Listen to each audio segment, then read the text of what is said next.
All right, guys. So welcome to Environment Arts. I'm your course director, Amanda Sweeten. I kind of want to adjust the lights. Can you guys see that very well, or is it pretty? Is it good? Okay. From here, it looks not so great. All right. So I'm your course director, Amanda Sweeten. TJ is going to be your guys' lab specialist. I don't think you guys have you had TJ? Probably for TPS? Okay. So he'll be your lab specialist, except for Fridays. You guys will be stuck with me the whole time. Sorry. You can ask either of us questions. I will be with you guys for the first part of lab every single day, unless it's Friday, then like I said, you're stuck with me the whole time. But it's a good time to, ask me questions about lecture, about the competencies, about really kind of anything at that point. It's some good one-on-one time that you guys can get with me that's behind a computer. So feel free to ask me while I'm there. Otherwise, I'm just going to be there grading or doing other things. Okay, so take advantage of having me there. All right, so this is an environment art course. This is also a senior level course, but it is more of an intro to environment art. We're really going to only hit like the tip of the iceberg when it comes to environments, and there's so many different ways that you can make a playable environment. So what we're going to go over is kind of my method and kind of a tried and true workflow. So we're going to focus on tools and techniques that you guys need to build and light game environments. And like I said, this is kind of just the tip of the iceberg. The lighting that you guys are going to get is going to be pretty intro, but at the same time, your goal is going to be to try to recreate your reference image that you guys decide to choose. I have like 120 some references that you can choose from. Just a quick show of hands, how many of you guys are interested in environments as a career? Raise them up really high, because I'm short. A lot of you, okay. Props? Okay, cool. So those of you that also said environment should also say props because you kind of need both. Characters?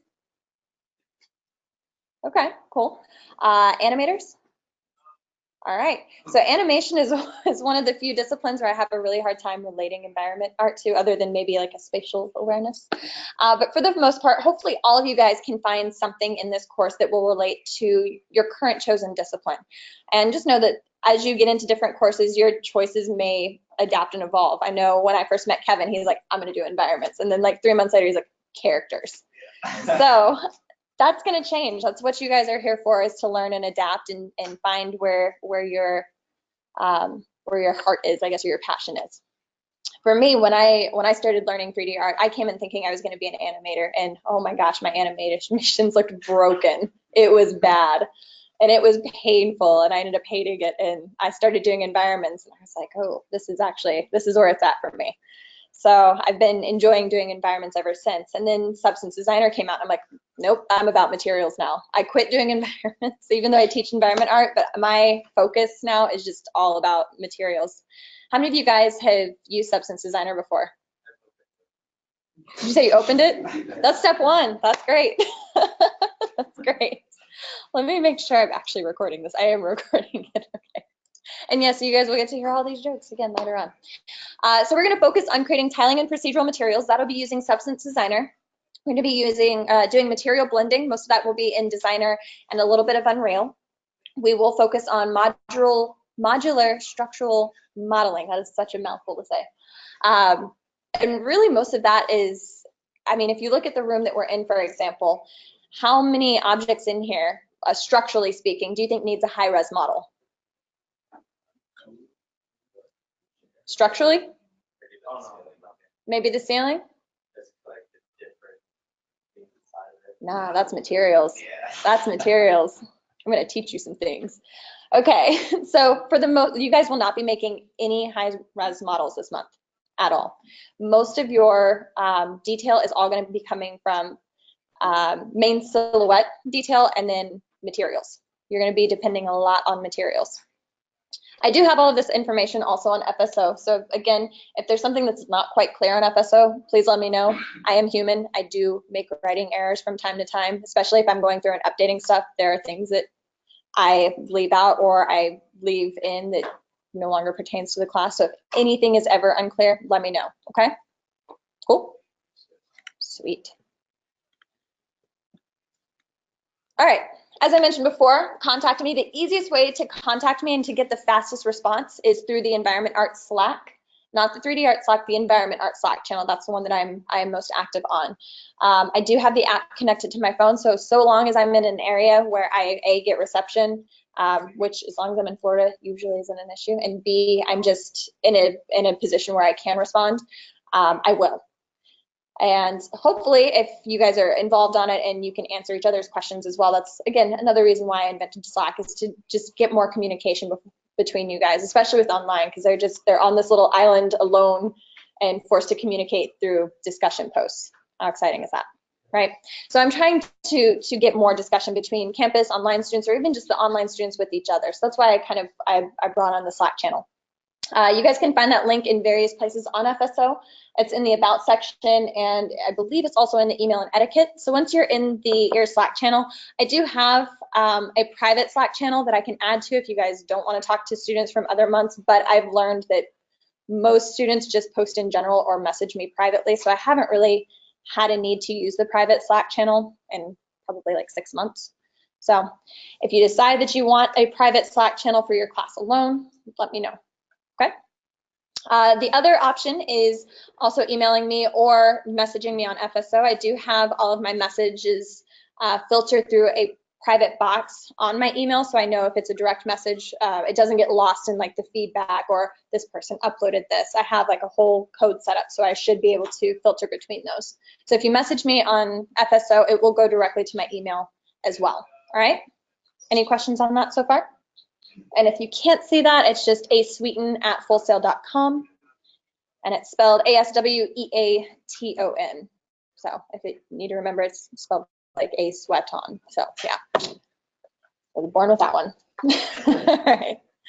So grading and course breakdown. Now this is going to be a little bit different for online, and I have to mention this because I am recording, because I do upload this to online as well, so they kind of see, they get the exact same content that campus does.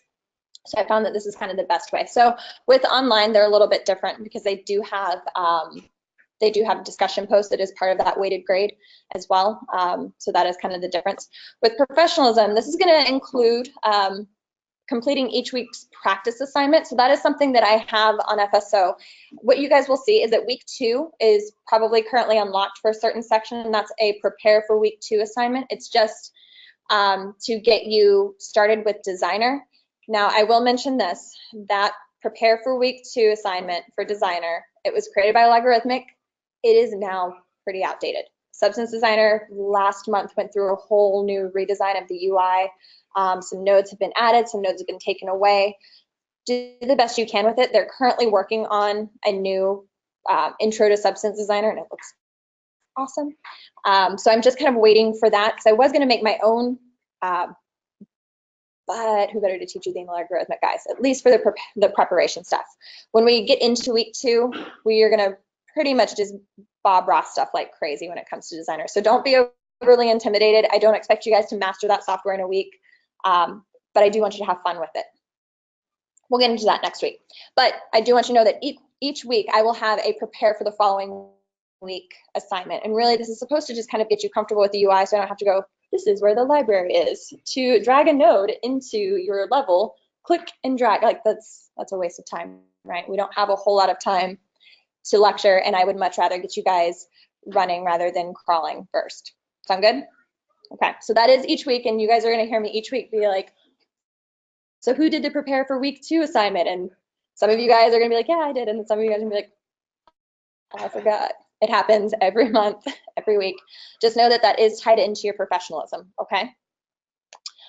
Reading and viewing all course material. It happens every month. I will have some students that do not click, I have completed this assignment, when it's just something for you guys to read. That simple. That affects your professionalism. I put that stuff up there because I think it's useful for you guys to know. And I don't have it weighted as a grade because, again, I think it's just useful information for you guys to know. It's not an actual assignment. Also, acting and speaking in a professional manner via Slack. Basically, just don't be a jerk, okay? Weekly competencies, that's going to make up 90% of the rest of your grade. So that's going to be based off of level of understanding, following instructions. This is a big one. You'd be surprised at how many students I kind of have that don't do so great in this class, but can still get a decent grade because they followed all the instructions. They may not be the best artist, but they are hitting all the competencies competencies and what's required of this class. I realize environment art is not for everybody. My goal is not to fail you guys that don't want to do environments. I want to fail the environment guys. I know that sounds crazy. I know it sounds crazy, but if this is the discipline that you want to do, you want to be pushed, right? And for those of you guys that aren't interested in environments, like, I don't want to keep you here. I want you guys working on the things that you guys want to work on, your characters, your animations, things like that, right? So what I'll do here in a few minutes is I'll also open the pre-approved references and kind of guide you guys on what's going to be the easiest things for those of you that really have no interest in environments. It's still going to hit all the competencies that are expected of you. You're still going to have that.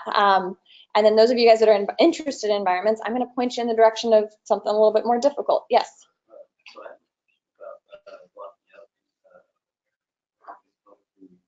Like lamps, like birds, do you have to block those out? Or just how complex the shape is? For blocking out, it's going to be just that, a block, right? Now, if you're actually wanting to add those in, yes, I would like to see those. If it gets to that, to the point where you're starting to make the plants, I don't expect you to make a high resolution, plant. We'll probably work with alpha cards. So when it comes to that, I would say for plants, wait until week 3 to see that finalized. So just do like the pot, I guess, that it comes in for now, or maybe like the base of the trunk if it's some sort of like decorative tree. And then we'll go into branches and leaves week 3 if you want to do that. Sound good? Super. All right, are there any questions on the grading and course breakdown so far? All right, yeah, this is the fun part, right, guys? So if your files are too large for FSO, again, I have to say this every month because I will have somebody tell me that, or not submit because their files were too big for FSO. What month is this for you guys? Like 15? Like 12, 13, okay, wow. So when I first started teaching this class, this was month 15. So it's just cool. All right, so if your files are too large for FSO, upload a link to FSO, whether it's Google Drive, Dropbox, we share, I think is some other file sharing, I don't know. I'm making things up now. So also, I'm not as big of a stickler on this anymore. I realize it's an upload thing. I used to be a big stickler on just putting a link on a notebook or a Google, not a Google Doc, a Word doc and pasting it and then uploading that. But it's also annoying to open a Word doc and then it opens up Word and then I got to do all the things. So if you want to just paste the link on FSO, I'm okay with that. Don't freak out if your assignment says 0. I will go through and I will, check through everything. Don't panic, okay? Sound good? Awesome. So if your files are too large for FSO, does that mean you don't have to submit anything? Okay, we're good on that. Late submission policy. So with this, I go back and forth on this so much. All right. So for my late submission policy, late submissions will receive an automatic 6% loss per day. What that means is you don't want to be snowballing. A lot of this stuff depends on the previous week. Week 2 is the only exception where it's not dependent on, and I haven't decided if I want to, I'll probably keep it the same format. I was thinking about doing lighting for week 2 instead of week 4. You want me to swap things around? You guys want to do lighting week 2? Yeah. We're gonna do it. So what that means, so if we do lighting for week 2 instead of week 4, that just means that you guys will have more time in Designer. Yeah. I'm down to do that. Okay, so we'll rework that. We'll change it so that you look so upset. I promise, not that bad. You probably will be happier that it was week 2 rather than week 4. Just trust me. All right, so for the late submission stuff, each week is going to build upon the next, except for now week 3, which is our substance designer week. Really, that just means that we'll have 3 extra days, or we'll have 3 days to go over designer stuff, troubleshooting and things like that, versus 2 days instead.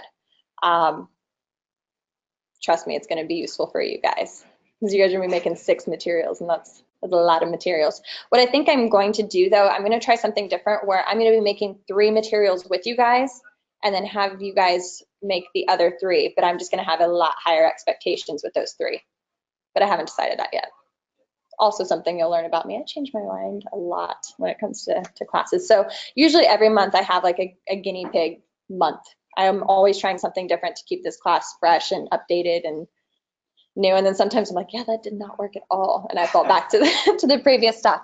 But rest assured, I won't leave you guys hanging, and hopefully you guys all leave this class, like I said, feeling confident in the information that you've learned this month, and you can find something to apply to your chosen discipline. Okay. So after 5 days, I typically don't like accepting the late submissions because it's so late at that point, and we've moved well beyond that, and it's just far more likely that you're going to be late on the next assignment and then the next assignment, and it's a snowball sort of thing. What I do recommend that you guys do, rather than have a late submission, submit whatever you can get done as far as you can. Come talk to me. If it seems like you are still hitting the competencies and you just need a little bit more time, I'll probably let you resubmit, okay? But if you leave me in the dark and don't talk to me until like week 3 or week 4, I'm far less likely to cut you some slack, okay? So just communicate with me. Sound good? So software, so I need to update this because really, how many of you guys are not on High Sierra? Okay, so if you're not on High Sierra, I recommend getting High Sierra because there's some things that have updated with Unreal. So I'm using 4.18 up through 4.20, okay? With High Sierra, you need to make sure that you have Xcode, I think it's 10.4 now, and that just ensures that your materials are working properly. It makes sure that Unreal and Mac play nicely together. If you're using 4.17 and 4.16, possibly 4.18, I don't recall now at this point, it'll want you to have Sierra with Xcode 8.3. And again, that's just lower performance and things like that. So make sure that if you guys aren't taking notes on this, because this is not on the lecture slides, you want to have Xcode 10.4. And I recommend doing Unreal 4.19. That's been a pretty good one. I haven't had the time to troubleshoot 4.20. Maybe I'll try it out this month. We'll see. I'm always interested to see what new bugs arise, and I love getting it on a recording where I'm like, well, I don't know why it's not working.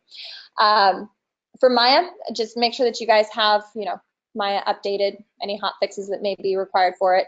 We're really only going to be using Maya for structural modeling and UVing. It's going to be pretty simple stuff for the most part. For our texturing stuff, we're going to be using Substance Designer and Photoshop. I also want you guys to download Bitmap to Material because we're going to use that a bit for week 3. How many of you guys have used that software before? Cool. Actually, don't download Bitmap to Material. It's actually now built into, I just learned this last week, it's built into Substance Designer now. Yeah, it has a light version. So as long as your Substance Designer is updated, you automatically have Bitmap to Material. So I just completely forgot about that until now. All right, so before we actually jump into environment art, do you guys have any questions on any of the stuff that I just went over? I know I just went over a lot, and I went over a lot very quickly. Okay, cool. If you have any questions along the way, just let me know. So welcome to environment art. We're done. You made that. Yeah. Okay, so and this really should be on the previous slide, I feel like. Before you guys start your competency, make sure that you are able to access accounts for 3dmotive.com, lynda.com. We won't really be using these, but you guys paid for them. I want to make sure you have access to them. That's pretty much all that's for. Make sure that you have an account for Unreal.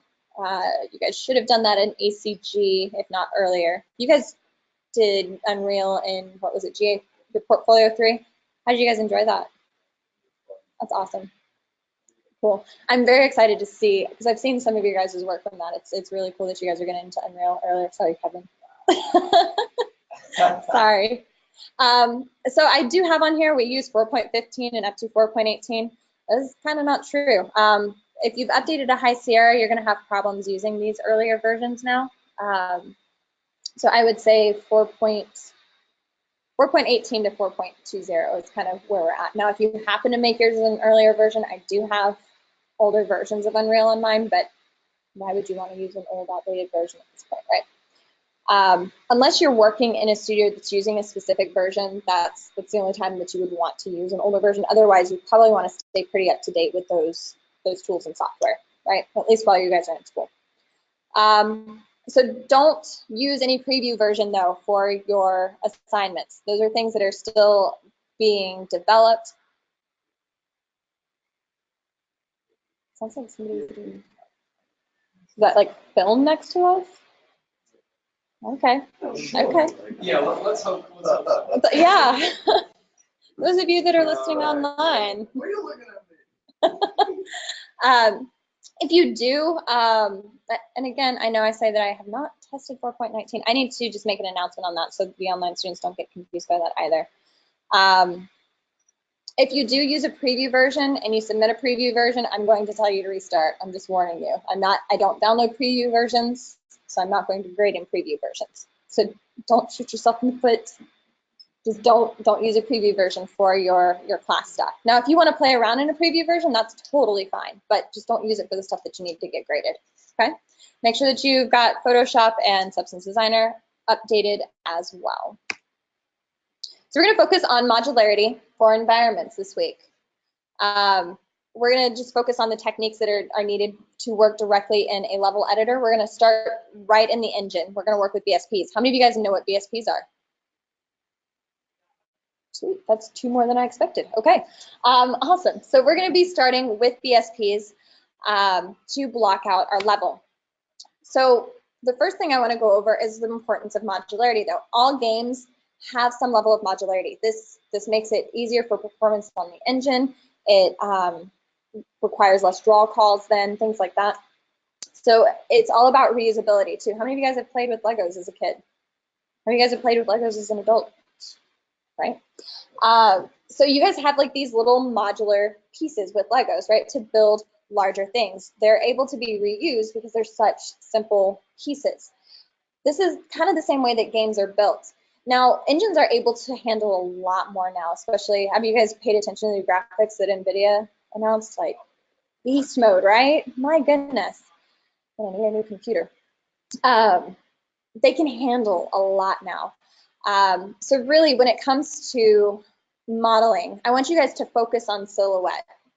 So for example, this wall here, not the decorative detail. This wall here, how much silhouette information does it have on it?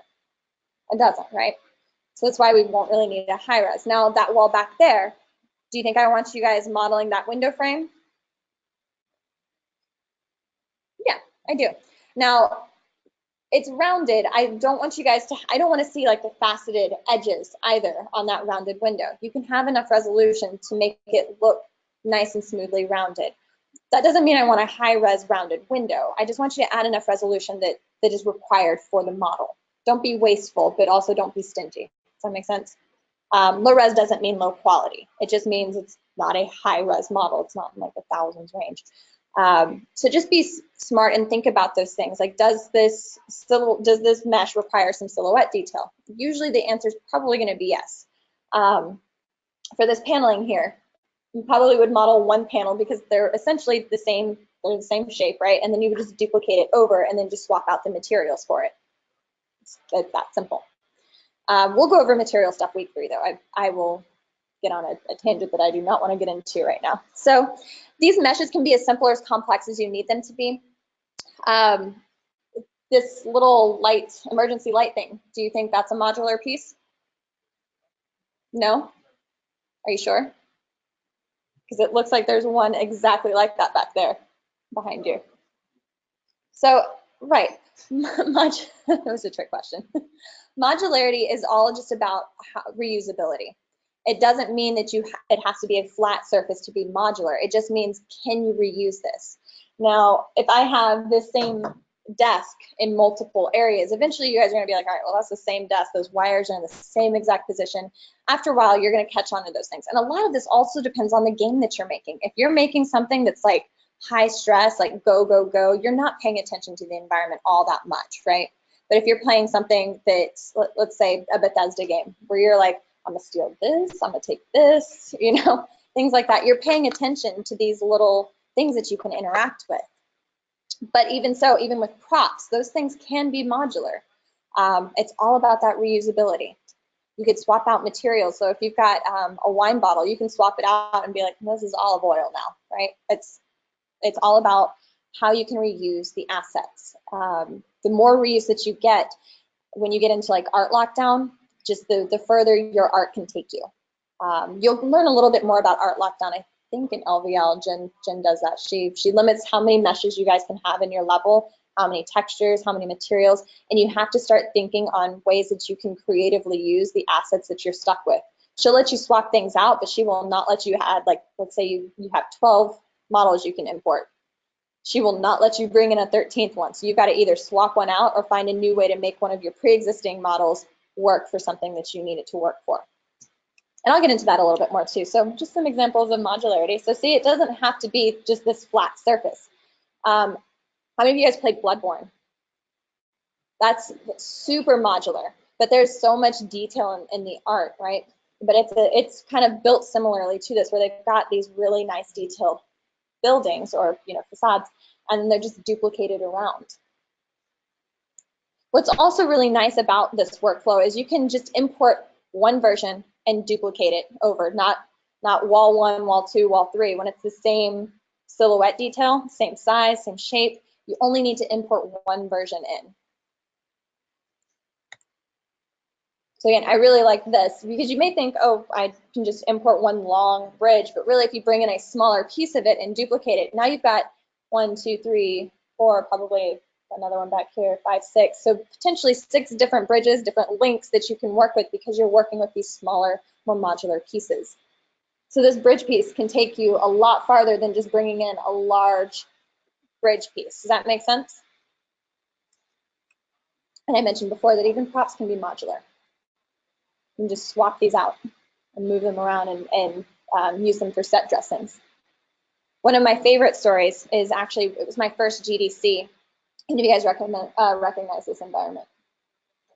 Yeah? Spent a lot of time in the dormer rooms. I want to say it was 2012.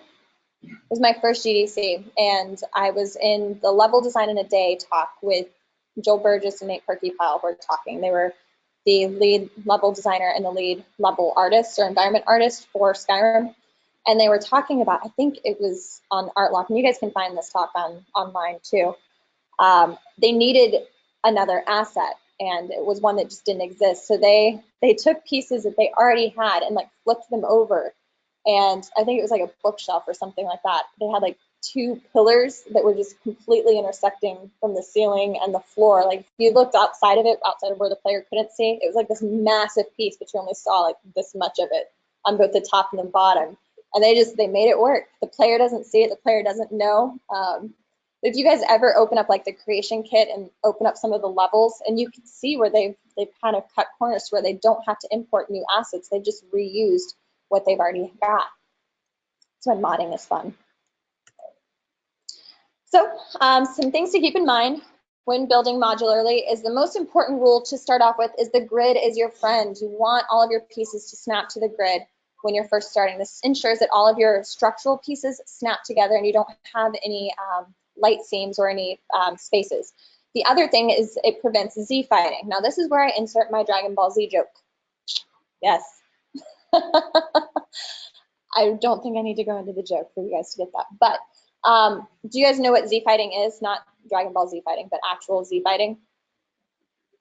Yeah, so it's not the materials, it's actually the faces. They are on the same Z axis, and they are quite literally fighting over priority constantly. So that's why you see that flickering, because it wants to show them at the same time, but they can't both exist on the same plane. So you see that flickering happening. So again, that's the Goku, Vegeta versus. Yeah, there you go. So we'll talk more on the grid later. We'll go more into the grid a lot more when we get into Maya, and that'll be on, I wanted to say Wednesday because I told you I keep thinking today's Monday. We'll go into that on Friday. So Friday is when we'll focus on Maya. Today will be all Unreal. So the first thing that you guys want to do when you're starting an environment, and honestly, really it's not just environments, it's for animations. This is one of those things where I can relate animation to it. You guys have to do kind of breakdown sheets, right? You have to do storyboarding and things like that. Well, this is kind of similar to that in the sense that you want to create an asset breakdown sheet. For us, we're just working on one reference, but what you guys are going to learn when you start making environments is you're not going to really be limited to one reference. Now, I don't want to overwhelm you guys, so you guys are stuck with one reference. I'm sorry. If there are things that you want to swap around, we can talk about that. But at first, I really want you to focus on trying to recreate your one reference. I do this with every single environment, or even if I'm making a material, I will break this down. I'll do annotations, or I will do paint overs. For you guys for this, you'll be doing an asset breakdown sheet where you're doing paint overs to your reference. So what you're going to do is kind of treat this as a roadmap. You're going to start with your largest forms, and you're just going to kind of block out the shapes. So that way you know really how many assets you're going to need, what sort of level of detail you're going to need, things like that. You want to focus on what pieces are modular. So these are the pieces that you can duplicate around. Make sure to label these because I am not going to guess what pieces these are for you guys. Your smaller pieces that can be duplicated around, make sure to highlight those. Any pieces that are the focal points or standout pieces from the rest of your environment, that's going to be known as your hero piece. Not every environment will have a hero piece. Some of them will, some of them won't. It'll be up to you guys on what environment that you choose. Now, this isn't the best example that I have anymore. I have one that honestly isn't as pretty. What I do is I have this in a Photoshop file, and I have it in layers. And so I just turn off the layers when I want to see my large forms, and I have them highlighted. Like I said, I have a better one that I think is going to work out better for you guys instead. So I'm going to pull that up really quickly.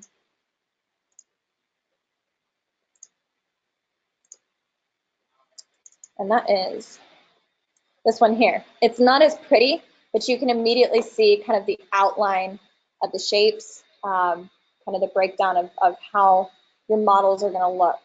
Now, again, I don't want to see these faceted edges. I think I did it with a trackpad and was holding shift to make it work. And it's incomplete as well. So really, whichever direction you guys go, you can go that route, or you can go, the highlighted route. Either's fine.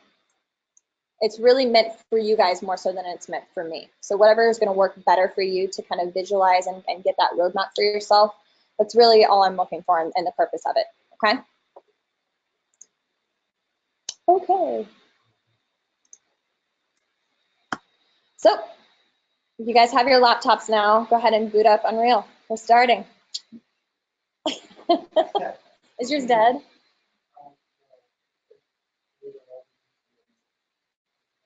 Oh, you can just skip that. It'll allow you to skip it. I'll show you.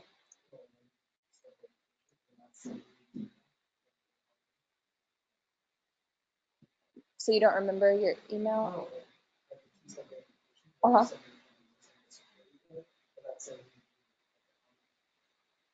Okay. Hold on 1 second. Me.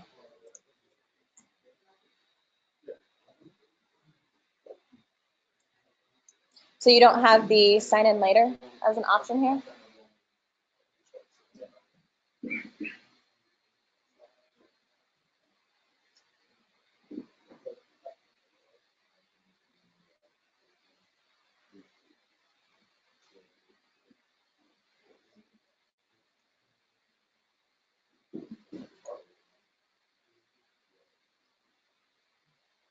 You have it? Perfect. So this will allow you to do work. So I'll do the sign in later as well. So some really cool things to just note. How many of you guys have looked at the main Epic startup? It's awesome, right?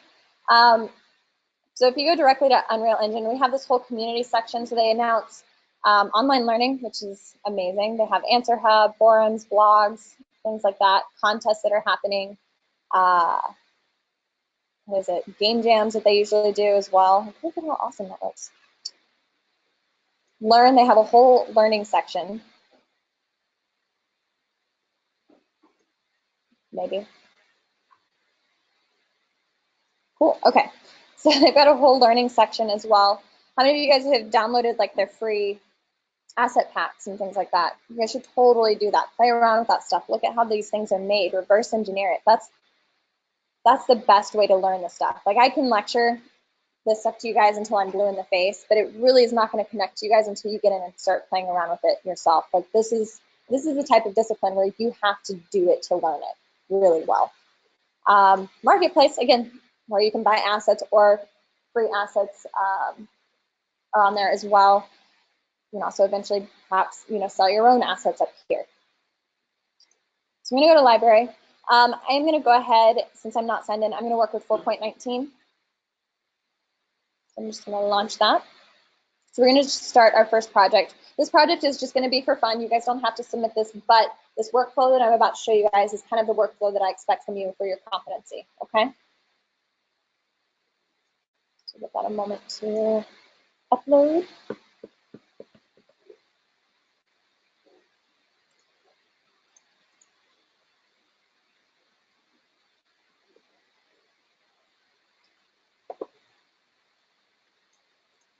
So we're going to go new project. We're going to use the first person blueprint. Make sure that you have starter content turned off, so no starter content. This is kind of the difference between those. You don't want starter content because it's not going to be something that we use right now, and it's going to make your files unnecessarily large. Your guys' projects for this week's competency should upload to FSO without you having to send me a link. If you have to send me a link, you probably started with starter content. It's just a pretty good indicator that that's what happened. The files are relatively small for this first week. For your project, now this is very important. What you guys name your project is the project name that you are stuck with for this current project.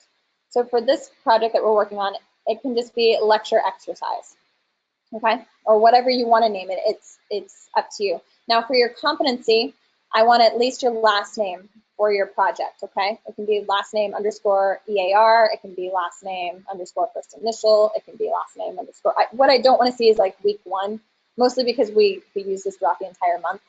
But I'm not a huge stickler on that either, okay? So again, just make sure it's got your last name so I know it's yours. So for this one, I'm just going to call it lecture activity 1809. Notice where it's also saving. So if you would rather it not save in the documents section for you guys, create a folder on your desktop or wherever you want it to be saved, and then change that location because this is where it's going to save by default. Notice all of this that I've got on here that I need to go through and delete. But that's where this is going to save for me. So I'm going to create project.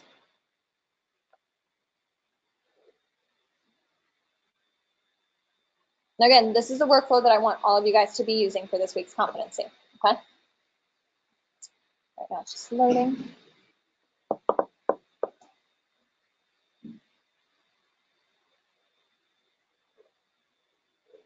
All right. So is my tracking still good? Okay. Usually if I'm using a projector, my tracking gets off. So the first thing that we're going to do is we're going to go to File, New Level. I don't want you guys starting with the default level because we're going to go through and we're going to light our scene on our own later. It won't be today. So we're going to start with an empty level.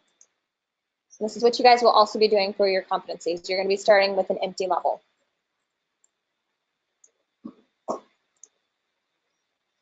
The next thing that I want you to do is go to the content folder, right click, new folder, give it your last name and first initial. You're going to create a folder inside of the content folder. It's going to have your last name and first initial. In this folder is where you're going to hold anything that you import or create in this project. For the competency, if you want me to grade anything, it needs to be in this named folder. If it is outside of this named folder, I will not grade it. I'm not going to be going through searching these folders to try to find your stuff, okay? It's annoying, and it just takes a long time. I have 90 plus students that I work with a month, and if I'm doing that for 90 students every time, that's a lot of searching and time wasted. So anything that you want me to grade, make sure that it is in your named folder inside the content folder, okay? That make sense? Super. So we're gonna make our first level. We're gonna start with BSPs. So real quickly, who can tell me what a BSP is? I know there were 2 of you that raised your hands. That's exactly what BSP stands for, is binary space partitioning. Really all it is though is a geometry builder brush. It's always funny, if you ever look up EPIC or the definition of binary space partitioning, it's not make a whole lot of sense with its lettering. But what's great about it, it's a quick tool that's really useful for blocking out your level. Now we're going to focus on this room because it's something that we can see right now and kind of get an awareness from. So we're going to start with geometry, not basic, because these are static meshes. So let me just show you guys the difference between the two here. So with the static mesh, it's got this little house icon, and the type is a static mesh. Now I have very limited things that I can do with the static mesh. I mean, I can scale it, but I don't have a whole lot else other than I can move it, scale it, rotate it. With a BSP, if I go to my geometry editing mode, which is what you guys will be using, I can treat it kind of like modeling software. Now, what I want you guys to do, though, is start off with your box brush. Start it off at 0, 0, 0. It's just going to save you some headache later on down the road. So in the location, I'm going to just put it at 0, 0, 0. Now I'm going to change my view from perspective to one of my orthographic views. And this is going to be my floor. So I'm going to bring it so that the top of the floor is at the bottom of the grid. Again, this is just going to make it easier for you guys when it comes to snapping your meshes to the floor. I'm going to go ahead and I'm going to rename this because trust me, you're going to want to stay pretty organized with this. So I'm going to name it P_floor.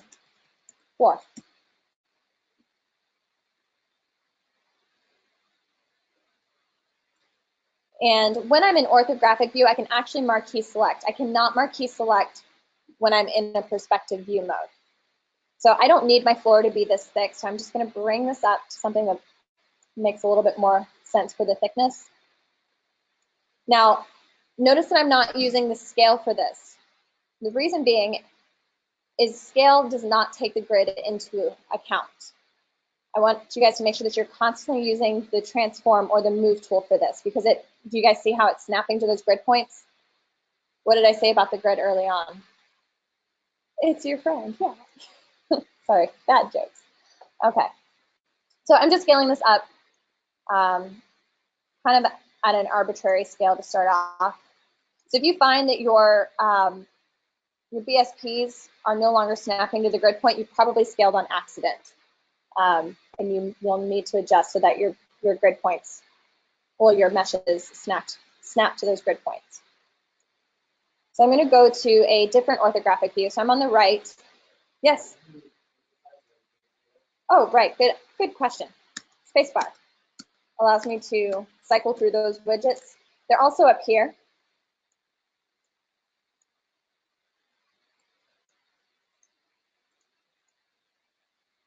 So I'm going to go to a different view. I'm going to go to the front, and I'm going to do the exact same thing. Sorry, are you marking select? Because every time I go to click on it, it puts on the whole thing. So you should be able to left click and drag. Are you in the geometry editing mode? No, Perfect. So yeah, if you're in the geometry editing mode, like I said, I do go too fast, so slow me down. Yeah. So I'm in the geometry editing mode. I'm going to just marquee select these little vert points here, and I'm just going to drag this to a larger scale.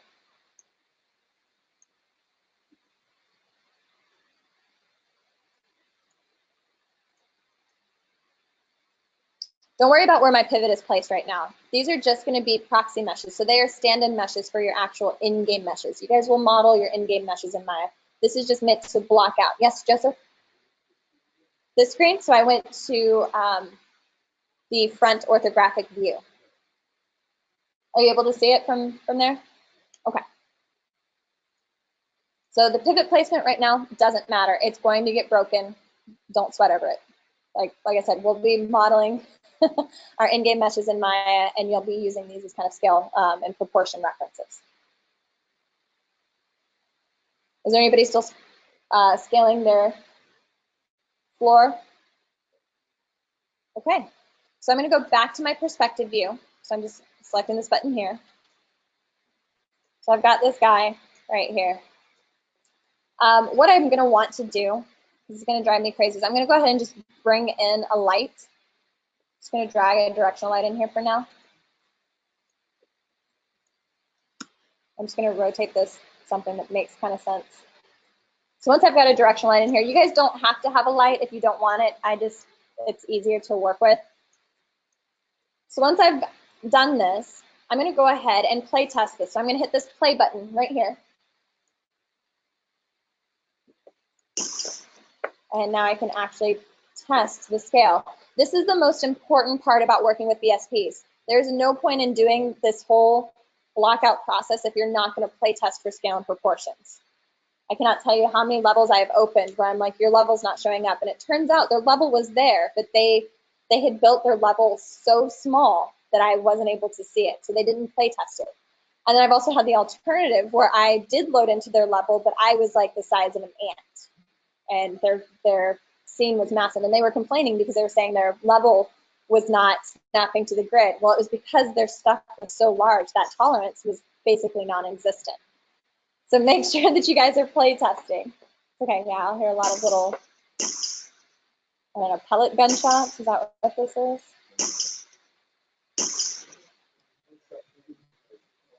Right, it does, doesn't it?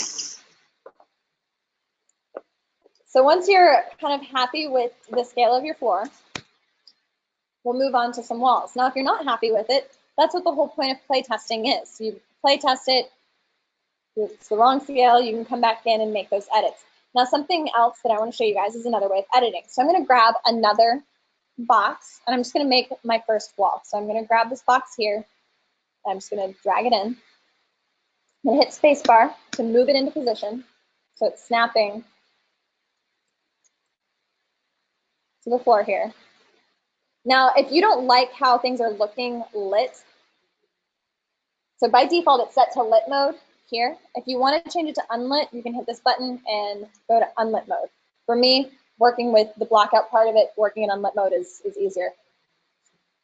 How did I get it to snap? I placed it and then I moved it.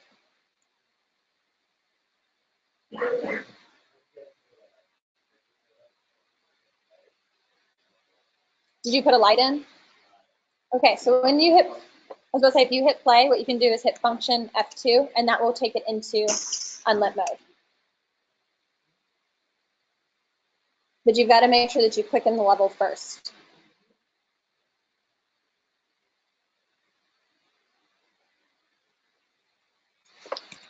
So I'm going to go ahead and continue editing this wall. So rather than just clicking these points, these vert points every time, if I'm in geometry editing mode, I can actually select the entire face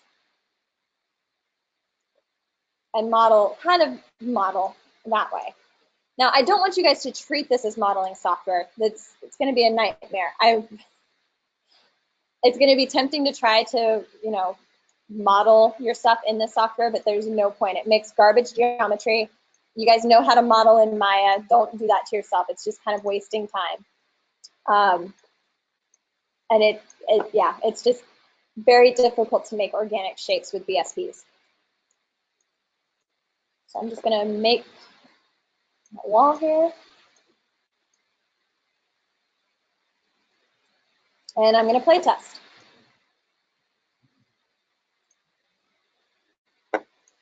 So now I'm something about this scale. So if I'm looking in here, and this is our room that we're making, what do you guys think about the scale of this wall? It's too tall, right? So I'm able to immediately hit escape and make that adjustment.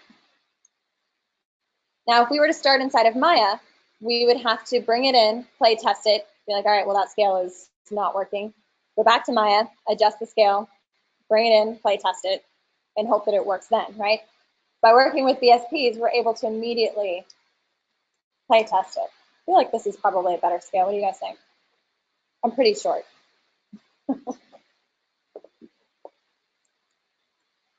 Now this room is probably a lot larger than what I have set up here. Let's see. So if I'm sitting here, it's probably a bit large. Yeah, I think it's a bit large. So I'm just going through and trying to recreate the scale of this room. I want you guys to kind of do the same. The next thing that I'm going to show you is how to really take advantage of this software and treat it kind of like a Boolean. How many of you guys have not worked with Booleans before? How many of you guys have worked with Booleans before? Super, okay. So BSPs kind of work like Booleans. So I'm gonna go back to my placement mode. So that's the difference between geometry editing and geometry place mode. I can select the entire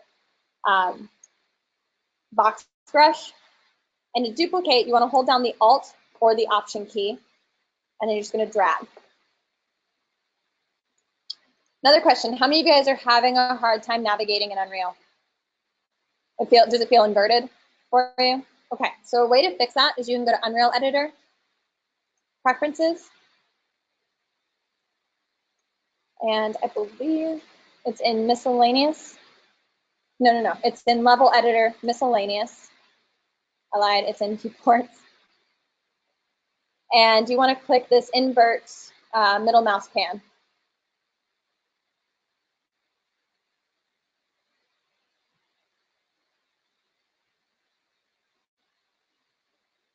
Is everybody able to see that? And if you're having a hard time navigating in Unreal, that should help improve it. I know when I first started in Unreal, it felt super inverted, and I just forced myself to get used to it. All right, so the next thing I'm going to do is I'm going to just duplicate this again, but I'm going to rotate it. So I'm going to hold down the Option key, and I hit spacebar to get to my rotate widget. I'm just going to rotate this 90 degrees. Push this back.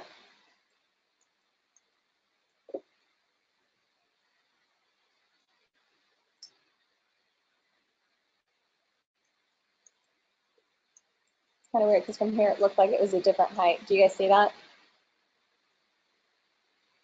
But I just need to line it up. I'm going to just line it up with this wall.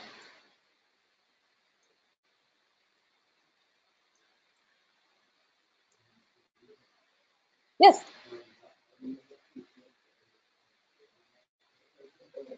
In the perspective mode, you can't marquee select. So inside the orthographic view, so I'm going to just go to the right for a moment. You're going to just left mouse. So make sure that you're in the geometry editing mode.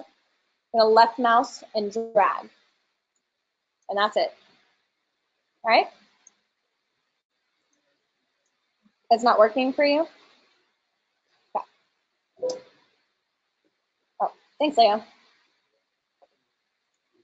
So I'm going to go to a different perspective view.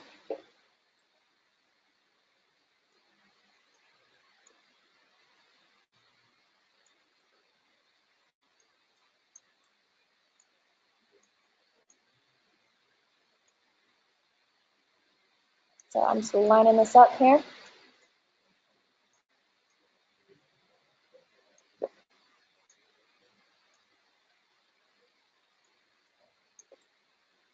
So now I've got this back wall, and I want to just duplicate this to the front. I'm about to show you guys how we can use this as Booleans in just a moment. So I'm just getting all of my walls set up. So now that I've got this piece here, I'm going to just make another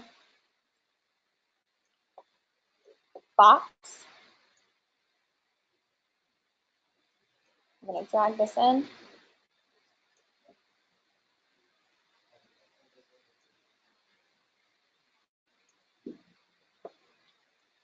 And I'm just looking at this back wall here and seeing kind of how far out it goes. And I'll play test it in a moment.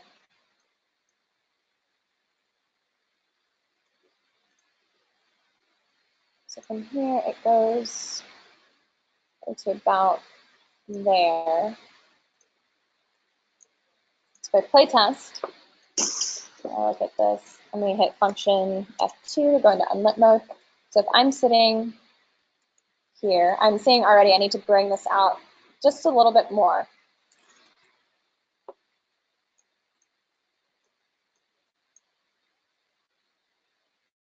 Something like this. So the next thing that I want to do is I want to go ahead and actually cut out a door. Yes. This box is for that wall right there. And actually, I think I want to cut out a window first. So I'm going to come in here to my shapes. So into geometry, I'm going to grab a cylinder. Now with the cylinder, I can choose the radius size. So I'm going to do something probably in the 30s. Did you get it figured out? Awesome. Yeah. And I'm just going to get it scaled and placed where this window is going to be.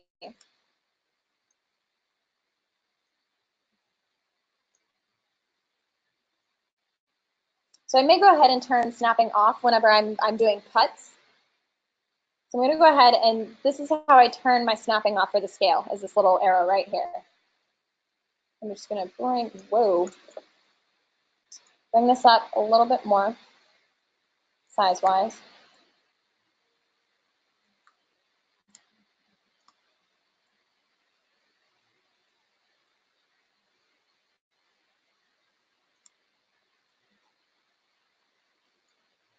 And what I want you guys to also notice, I need everybody looking up.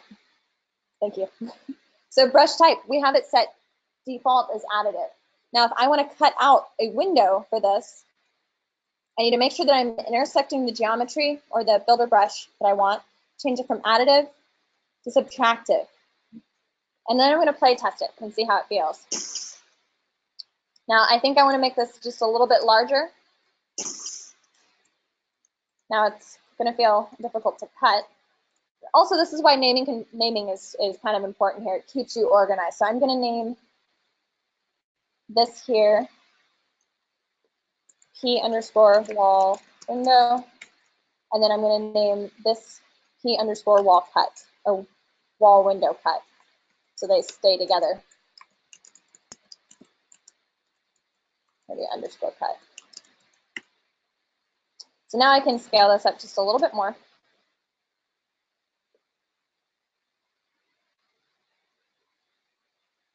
Yes. So you're going to hit this button right here. This enables or disables snapping. Now, the only time you guys ever want to turn off your snapping is if it's for pieces that don't really matter to the grid. Like having this window match up to a grid doesn't make sense, right? The placement on this is what matters. Now, having these pieces snap together on the grid, that matters. So you don't want to turn your snapping off for that. And if you do turn your snapping off, just make sure that it's temporary. Otherwise, your snapping is going to be broken, and then you're going to just have a whole mess of irritation and headache where you're going to have to rework some stuff, and it's just not pleasant. So now that you guys know how to cut and add BSPs, so you're going to select the mesh. So right now it's P window cut. By default, it's set to additive. So you're going to make sure that it's intersecting with the geometry that you're going to use to cut away. You're going to change it from additive, the brush type, to subtractive. So what I'm actually going to do now is I'm going to give you guys about 10 minutes of playtime with this. I'm going to set a timer. I want you guys to finish the room in here. You guys know how to add and subtract at this point. I'm going to put a timer on. I'm going to walk around like real creepy to make sure that you're doing stuff. And let's see. Timer.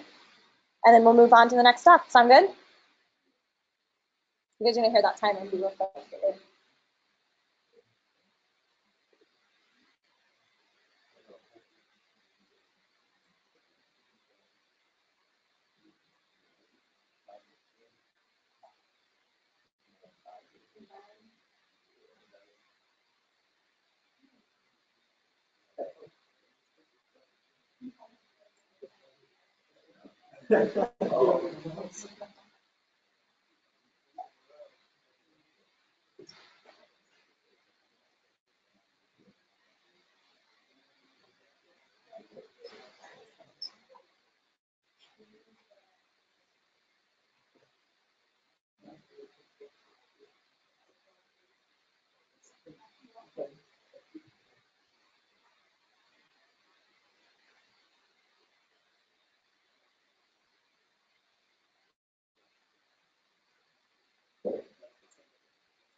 Yeah, the thing to keep in mind is this is not modeling software. You don't want to get like really complicated. So, for example, when it comes to adding this here, you may not want to add it.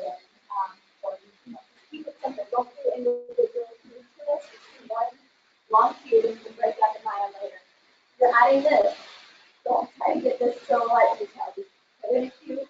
You know that is the emergency lighting. Make sense?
So he's about 60 units wide.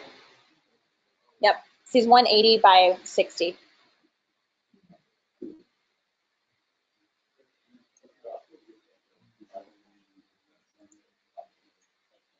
I'm sorry?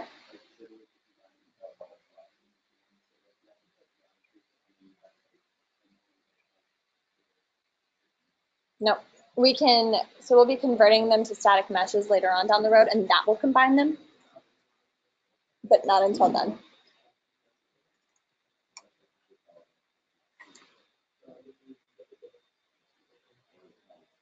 You guys have about 2 minutes left, and then we're moving on.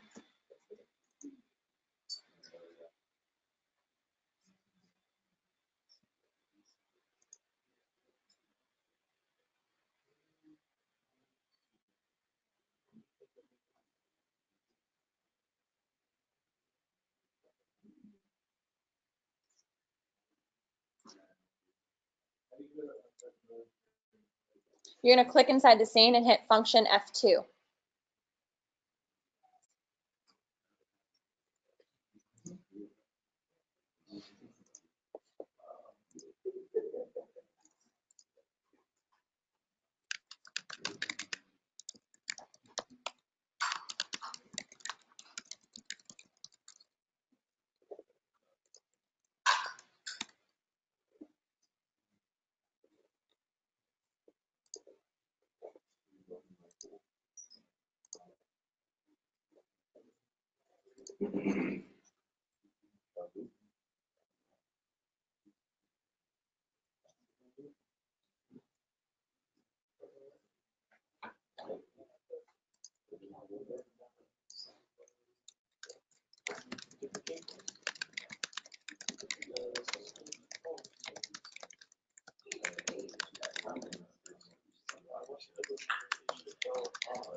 Right, so as long as it's on one of the squares, it's like Mhm. Yeah, as long as it's on one of those grid lines. Yeah.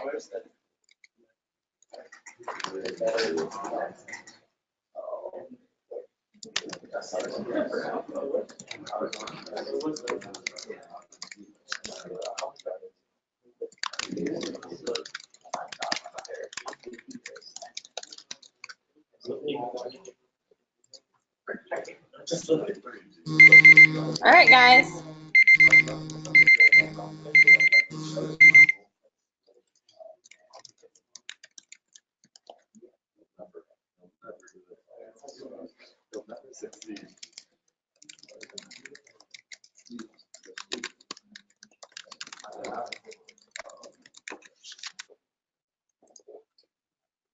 All right, guys. So moving forward.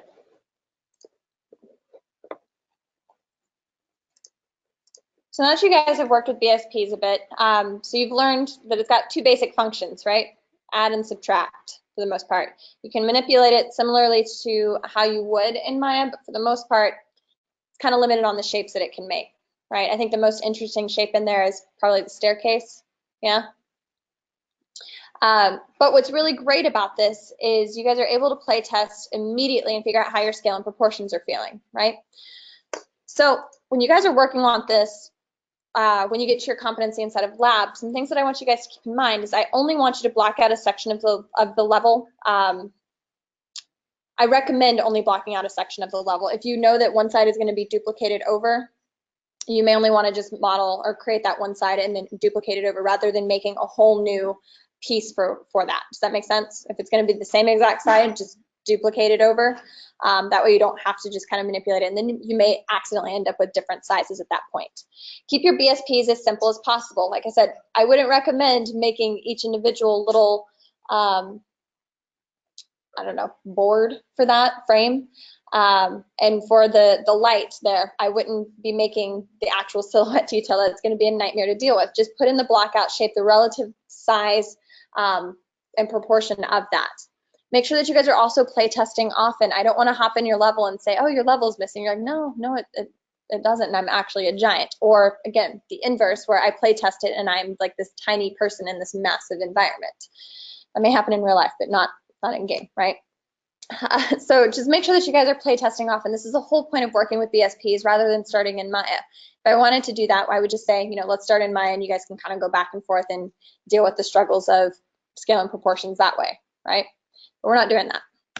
So the next thing that I want to show you guys is just how to create a beauty shot camera. This is also something that I want you guys to have in your scene and just get in the habit of having. So if I'm making my beauty shot, or I want to take my beauty shot from kind of exactly where I'm sitting, and let me go ahead and just duplicate my ceiling here. I'm going to recommend that you guys take your first screenshot in unlit mode. Now, eventually you guys will get to where you're going to have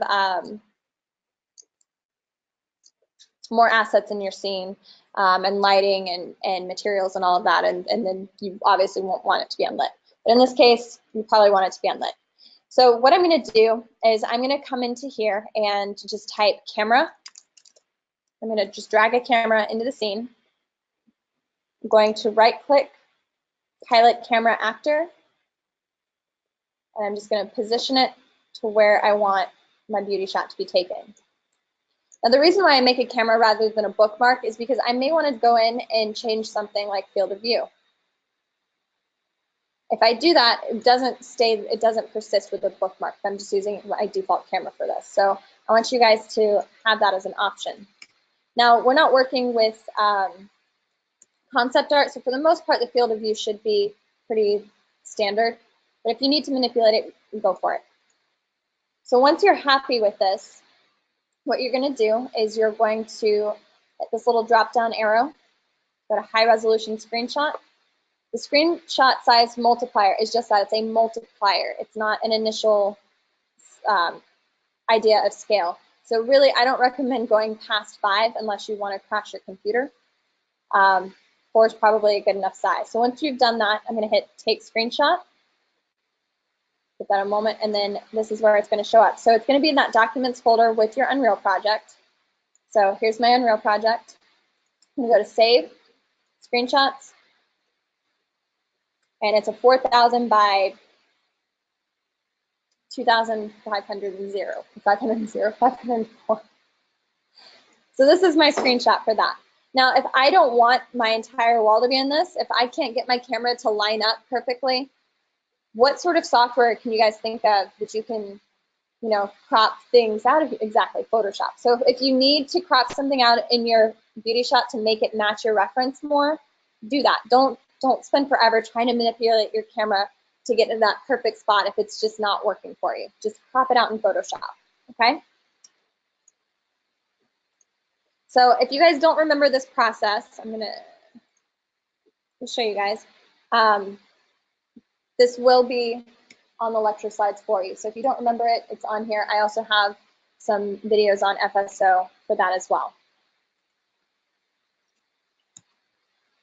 Okay. So a couple things that I want to go over with you guys is the competency, and I also want to go over references, and there's one other thing that I want to go over before I let you guys go. So I'm going to pull up FSO really quickly.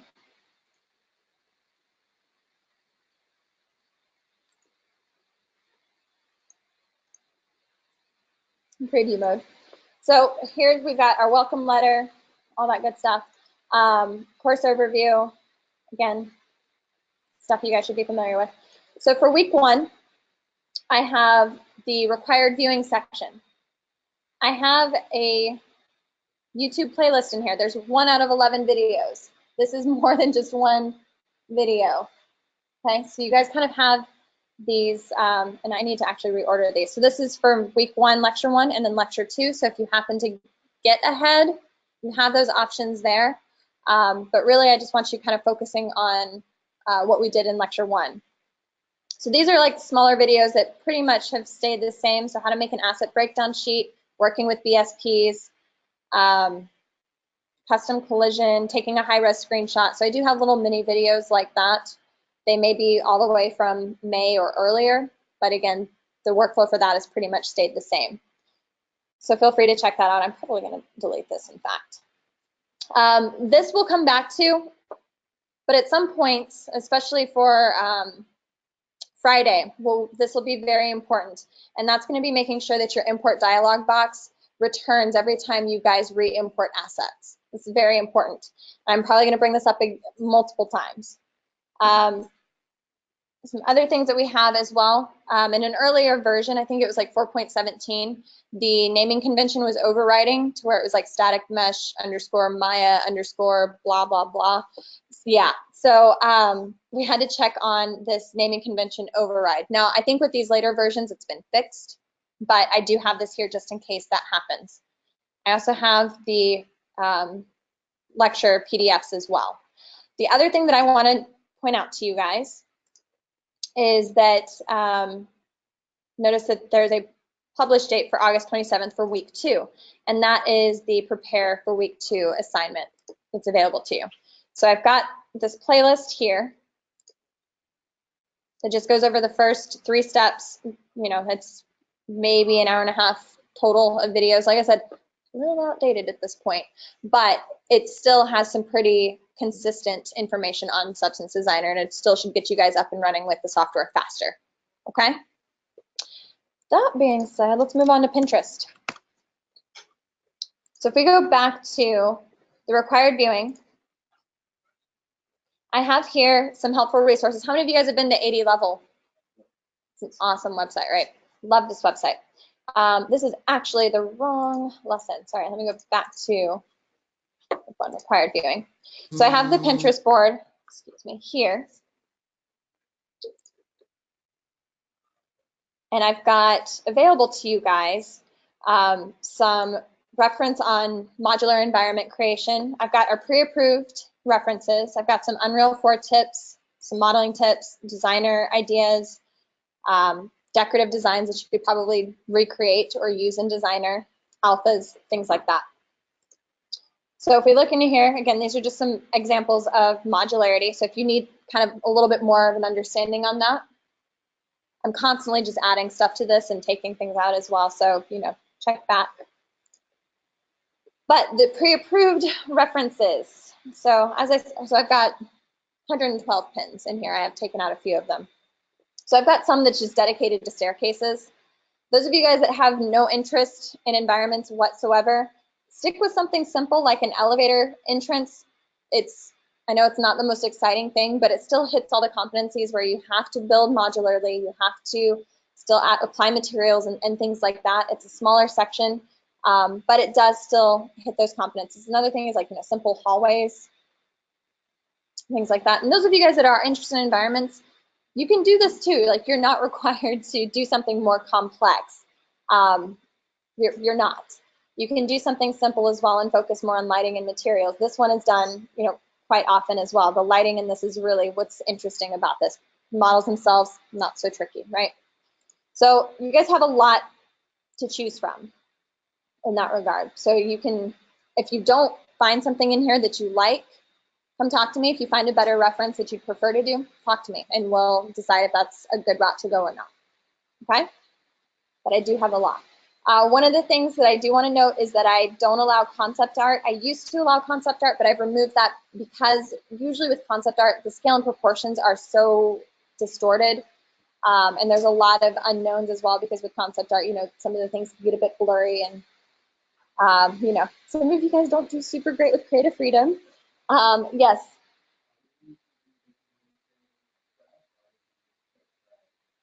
A little bit of both. A little bit of both. Yeah. So for week 2, you guys are going to be making your materials completely from scratch. Week 3, you're just going to have a lot of options. You can make them from scratch if you want to, or you can use other resources, but we'll get into that on week 3. Okay. Do you guys have any questions about this so far? All right. So I do want to go over the competency with you guys. And then we'll dismiss and try to find out where our lab room is.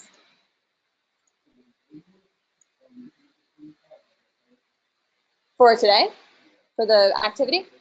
Oh, no, that's just for you guys. It was just practice. Yeah. I mean, if you want to, you can put it on FSO and I can check it out.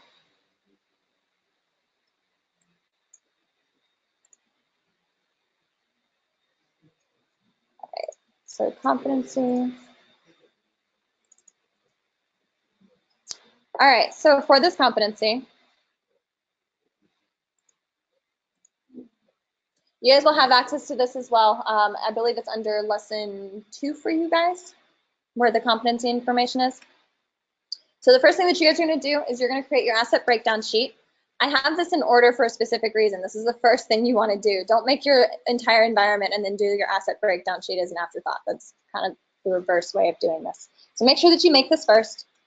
Again, I've got the example on FSO, on the recorded lectures, on the lecture slides, all of that.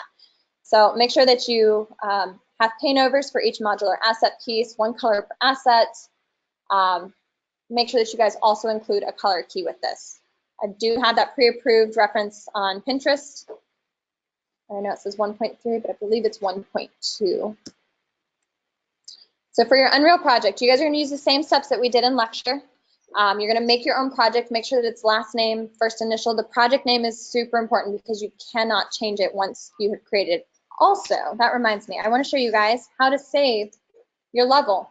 So in your named folder, you're going to come over here, you're going to do File, Save Current, well, Save Current. Go into your named folder, and we're going to name this, I'm just going to call it Lecture Room. And so now it's going to show up here. So this is where I'm going to go to open up your levels in your named folder. Eventually, you'll have more folders, such as Static Mesh. You'll have Proxy Mesh. And by the end of the month, you'll have Textures and Materials. So this is going to be everything. It's going to be inside of your named folder and everything that I'm going to be grading. I'm not going to be looking in first person blueprint, or geometry, or even just in content alone. It has to be in your named folder, okay? I'm not going to search for stuff. It's exhausting. Don't make me do it. All right. So you guys are going to create a BSP blockout for your chosen reference. Again, focus on scale and proportions. Make sure that you guys are play testing your level. Super important. Make sure that you create a beauty shot camera as well. This is required. So on Friday, unless on Wednesday, on Friday, we're going to go over converting those BSPs to static meshes. So don't worry about this part so much. I really just want you guys focusing on this part of it where you're making your asset breakdown sheet and getting your blockout in there. If you want to do more than one level, that's also an option as well. Maybe you found multiple reference images and you're like, I just want to keep working with BSPs for today and not jump ahead. Then do that. And then eventually just decide if there's one that you want to work on. Then you have actually options then. If you want one that you want to see throughout the month, or if you want to finish both throughout the month, do that. The faster you get at this stuff, the better for you guys, okay? But anyway, on Friday, we're going to go over converting those BSPs to static meshes. We're going to go over creating those in-game meshes, your first pass of UVing. We're going to add in, any extra silhouette detail that may be needed. There's not going to be any high-res models. So there will not be any high-res modeling for this. It's all going to be very basic structural modeling, unless you've got some serious props that you need to work with. But for the most part, the references that I have on there are mostly empty rooms. Now, if they're not, then that's a little bit different, right? You've got to add that stuff in. So again, I mentioned we will do our first pass of UVs. I don't want you guys spending too much time on this because we'll focus on UVs when it comes to material application and lighting as well. So we'll be creating custom UVs for our light maps as well. You guys will learn about how to do custom collision on Friday as well. So that'll be something that I'll be looking for. We'll go over exporting your static meshes from Maya and bringing them into Unreal. We'll go over the import process and replacing those BSPs with your actual in-game meshes, taking that beauty shot again. So again, I want it to be a high resolution screenshot. You guys will hit the G key. This will hide all of your little widgets that you don't really want seen. If you've got lights in there or the move icon, you don't really want to see that in a beauty shot, right? Make sure that you guys are saving often. Please save often. It's very easy to lose all of your stuff and get very frustrated and have to do things over again, especially in the BSP phase of things, okay? Make edits to the image in Photoshop before submission if you need to. If you need to crop some things out, crop it out. If you want to just have like a nice little border with it, do it, go ham. For submission, I'll go over this again on Friday with you guys. Keep thinking it's Monday. You guys will create a named folder. It's going to include your entire Unreal project folder, not just your Unreal project.